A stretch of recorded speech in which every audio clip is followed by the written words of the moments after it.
नमस्कार, मैं अभिषेक राज। दोस्तों, एक बहुत बड़ी भर्ती निकलकर सामने आ रही है भारतीय डाक विभाग की तरफ से। भारतीय डाक विभाग की तरफ से आप यहां पर देख सकते हैं 44,228 पदों पर भर्ती निकाली गई है। और ये भर्ती 10वीं पास छात्रों के लिए, जो भी लोग 10वीं पास है इसमें अप्लाई कर सकते हैं। और इसकी बड़ी खबर यह है कि इसमें कोई एग्जाम नहीं होगा, विदाउट एग्जाम है, मेरिट बेस पे सिलेक्शन है। जिसका नंबर बढ़िया होगा उसका सिलेक्शन हो जाएगा। और ऐसा मत समझिएगा कि मेरा नंबर कम है तो नहीं होगा। ये हर राज्यों के लिए भर्ती निकाली गई है, मतलब जोन वाइज भर्ती है। आप जिस जोन में अप्लाई करेंगे तो वहां के कट ऑफ के अनुसार डिसाइड किया जाएगा कि आपका नौकरी होगा या नहीं होगा। ठीक है, तो इस तरह से ये जो भर्ती है अभी फिलहाल आपके सामने स्क्रीन पर जो दिख रहा है, तो अगर आप 10वीं पास है तो इसके लिए भाई अप्लाई कर सकते हैं। तो आइए देखते हैं इसमें क्या क्या है। सबसे पहले हम इसके डेट के बारे में समझ लेते हैं कि भाई डेट क्या है। तो इसका जो रजिस्ट्रेशन डेट है ऑनलाइन एप्लीकेशन का, वो स्टार्ट हो चुका है 15 जुलाई से। और इसका जो आखिरी डेट है वो है आपका 5 अगस्त। करेक्शन का डेट दिया हुआ है यहां पे। करेक्शन के लिए आप 6 अगस्त से लेकर 8 अगस्त तक अप्लाई कर सकते हैं। तो ये तो रहा आपका रजिस्ट्रेशन और करेक्शन का डेट। आगे बढ़ते हैं।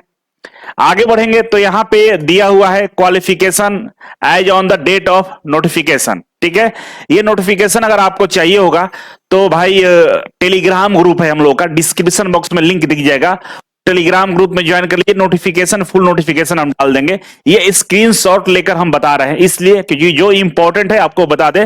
नोटिफिकेशन बहुत बड़ा होता है जो देखने की जरूरत नहीं है। ठीक है, एजुकेशन क्वालिफिकेशन की हम बात करते हैं। यहां पर देखिए ए, बी और सी तरह से लिखा हुआ। ठीक है, ए को समझते हैं हम।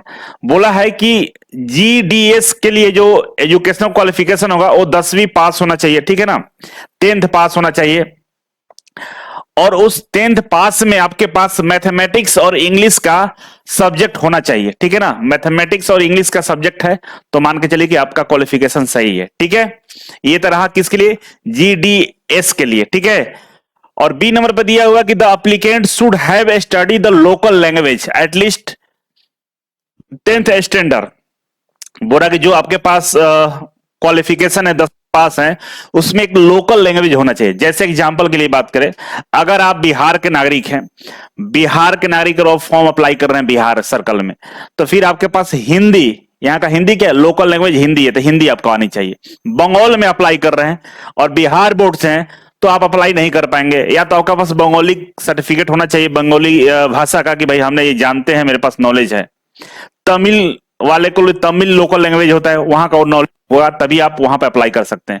तो कुल मिलाकर यह कि आपकी 10वीं पास है, मैथ और इंग्लिश सब्जेक्ट में होना चाहिए। और जहां भी अप्लाई कर रहे हैं वहां लोकल लैंग्वेज आपको मालूम होना चाहिए, तब जाकर आप अप्लाई कर पाएंगे। ठीक है, तो इतना ही क्वालिफिकेशन है तो आप अप्लाई कर सकते हैं। और सी नंबर पर दिया है कि special provision for engagement of GDS in state of Arunachal Pradesh. Arunachal Pradesh के लिए कुछ स्पेशल एंगेजमेंट दिया हुआ है, जो अरुणाचल प्रदेश वाले नोटिफिकेशन पढ़ के समझ लीजिएगा। ठीक है, आगे बढ़ते हैं।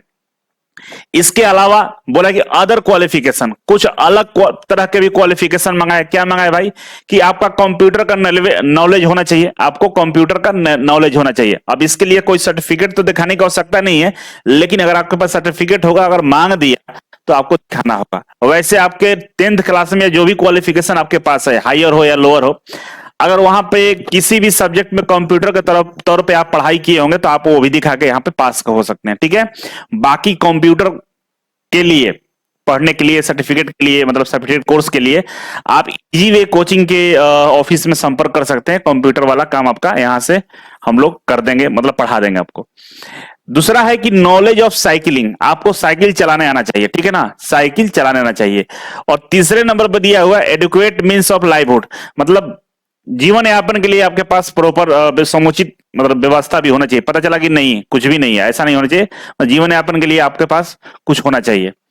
तो क्वालिफिकेशन के अलावा कंप्यूटर का नॉलेज, साइकिल चलाने का नॉलेज और जिंदगी जीने के लिए थोड़ा बहुत आपके पास चीजें होनी चाहिए, ये लिखा हुआ है। ठीक है, रिजर्वेशन की बात करें तो जिस तरह से रिजर्वेशन भारतीय गवर्नमेंट में जो जॉब आता है, भारत सरकार की तरफ से जो जॉब निकाली जाती है, सेम उसी तरह का रिजर्वेशन यहां भी है, एससी, एसटी, ओबीसी और ईडब्ल्यूएस के लिए। ठीक है, तो कैटेगरी वाइज सीट रहेगा, उसके अनुसार आप देख लीजिएगा। अब हम बात करेंगे सैलरी के लिए। ठीक है, सैलरी के लिए यहां पे हम बात करते हैं। ठीक है, तो देखिए पहला जो है, पहले नंबर पर जो पोस्ट है बीपीएम, बीपीएम जो पोस्ट है, दोनों डाकी वाला पोस्ट, डाकिया वाला नहीं है, नाम अलग अलग है। एक तो ऑफिस के अंदर जो बैठ के काम करेगा उसका बीपीएम शायद बोलते हैं, और जो बाहर जो चिट्ठी पहुंचाने जाएगा उनको डाक सेवक बोलते हैं, ठीक है ना। तो दोनों में बहुत ज्यादा का अंतर नहीं है, काम सेम टाइप के हैं कि चिट्ठी को ही डिलीवर करना है आपको, ठीक है। तो इनका जो सैलरी है 12,000 से लेकर 29,380 रुपया है, ठीक है। और दूसरे वाला जो है इनका है 10,000 से लेकर 24,470 रुपए। ये सैलरी नहीं है, टीआरसीएस स्लैब है, मतलब ये जो सैलरी है रेगुलर बेस पे नहीं कह सकते हैं, इनका एक कैटेरियर हैगा, उसके अनुसार आपको ये पैसा मिलेगा, और ये मंथली आपको ये मिल जाएगा, ठीक है। एज लिमिट की बात करें हम तो मिनिमम 18 साल एज होना चाहिए आपका, और मैक्सिमम 40 साल एज होना चाहिए। 18 से 40 साल वाले बच्चे इसमें फॉर्म को अप्लाई कर सकते हैं, लेकिन मैक्सिमम एज पे छूट दिया गया है, मैक्सिमम एज पे आपका छूट मिलेगा। जैसे मैक्सिमम जो एज होता है, मान लीजिए जिसका 40 साल हो गया है, 40 साल का हो गया है, अगर आप इन कैटेगरी के अंदर में आते हैं तो आपको और छूट मिलेगा, ठीक है ना। जैसे आप शेड्यूल कास्ट से, एससी एसटी से हैं तो प्लस कर लीजिएगा 5 साल, और 40 प्लस 5 आपका 45 साल हो जाएगा, ठीक है। उसे ओबीसी के लिए 3 साल का छूट मिलेगा, तो 40 प्लस 3 हो जाएगा, ठीक है ना। ईडब्ल्यूएस के लिए कोई एज रिलैक्सेशन नहीं है। पीडब्ल्यूडी है, और पीडब्ल्यूडी है तो आपको 10 साल का मिलेगा, 40 प्लस 10 कर लीजिए, ठीक है। उसी तरह से ओबीसी से है, पीडब्ल्यू है तो आपको 13 साल का छूट मिल जाएगा, 40 प्लस 13 जोड़ लीजिए। और एससी एसटी से है और हैंडीकैप है तो 40 प्लस 15 जोड़ लीजिए। इस तरह से आपको छूट दिया जाएगा, ठीक है ना। तो एज में छूट है तो एज मान के चलेगी 55-60 तक भी है तो फॉर्म भरिए, ठीक है ना। 40 प्लस 15 55 हो जा रहा है, तो 55 तक एससी एसटी वाले हैंडीकैप वाले भर सकते हैं, ठीक है। आगे बढ़े तो भाई मेरिट लिस्ट कैसे बनेगा, सिलेक्शन कैसे होगा, ये यहाँ पे दिया हुआ है सिलेक्शन कैसे होगा। तो पहले तो शॉर्ट लिस्टेड करेगा, ये आपका जो फॉर्म है फॉर्म के बेस पे शॉर्ट लिस्टेड कर देगा, ठीक है। इसके बाद क्या करेगा कि आपका जो 10th में मार्क्स है ना, ठीक है ना, 10th क्लास में जो मार्क्स है उसी के बिहाफ पे ये बनाएगा। तो 10th क्लास में किसी का क्या क्या होगा, किसी का ग्रेड होगा, किसी का ग्रेड में होगा, किसी का परसेंटेज में होगा। तो जो बिहार बोर्ड वाले हैं, यूपी बोर्ड वाले हैं, एमपी बोर्ड वाले का परसेंटेज होता है कि मेरा इतना परसेंट है मैट्रिक में, लेकिन सीबीएसई बोर्ड वाले होते हैं उनका ग्रेड मिलता है कि मेरा सीबीएसई में इतना ग्रेड से हम पास हैं। तो ग्रेड वालों को ग्रेड के अकॉर्डिंग परसेंटेज कन्वर्ट कर लेगा, और इनका जो परसेंटेज है वो परसेंटेज रहेगा। उसी के हिसाब से जो 10th क्लास में जो आपका नंबर है उसी के बेस पे आपका 4 डिसिमल तक, मतलब आपके परसेंटेज मान लीजिए 74.45678 इतना मान लीजिए परसेंटेज है आपका, ठीक है ना।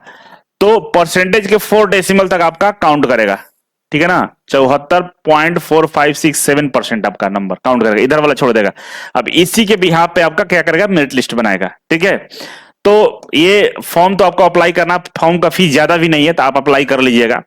दूसरा बोला है कि भाई तीसरा नंबर पे समझिए, बोला कि for applicant where secondary examination of 10th standard marksheet contain the marks as a mention in each subject of marks and grade point both their total marks will be worked out by taking into account the marks obtained in case of any applicant applies with grade points instead of marks his her application will be libel.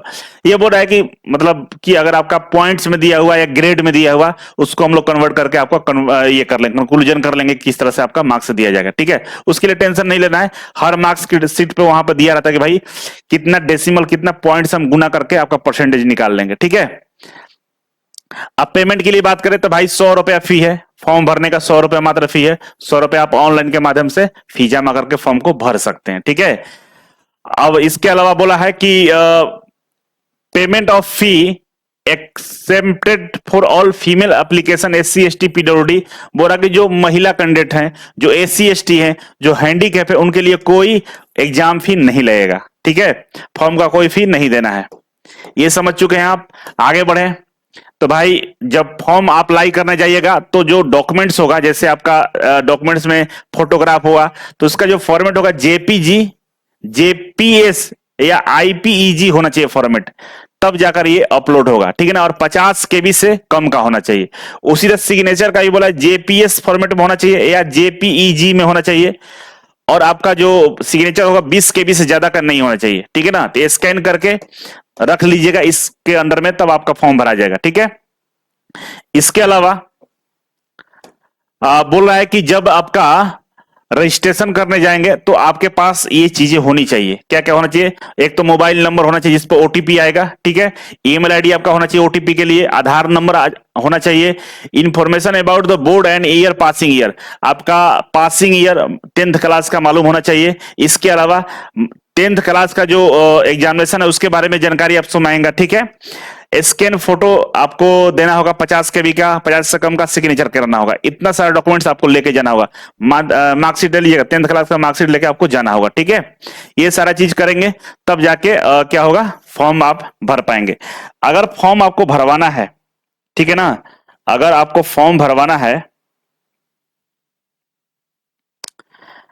Online form भरवाना चाहते हैं तो easy way coaching के माध्यम से भी form भरवा सकते हैं। जैसे जो नंबर है, नंबर आपको दे रहे हैं, नंबर है 922, ठीक है, 922 98 10 512। ये व्हाट्सएप नंबर है और कॉलिंग नंबर भी है। इस पे कॉल करके अपना फॉर्म को भरवा सकते हैं, ठीक है। इस पे कॉल कर लीजिए। अगर फॉर्म भरवाने, आपके फॉर्म भरने में गलत होगा तो यहां पे कॉल करके आप फॉर्म को भरवा सकते हैं। तो इस नंबर पे कॉल कर लीजिएगा और आपका फॉर्म भर दिया जाएगा, ठीक है।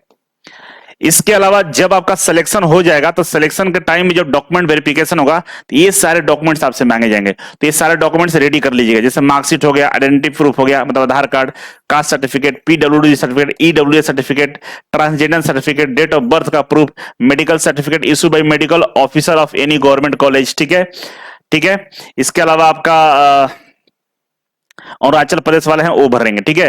तो इसमें मान लीजिए कि आपका पीडब्ल्यूडी है तो ये नहीं चाहिए आपका। मान लीजिए कि आप ईडब्ल्यूएस में नहीं आता तो नहीं चाहिए। जो ट्रांसजेंडर है तो नहीं चाहिए।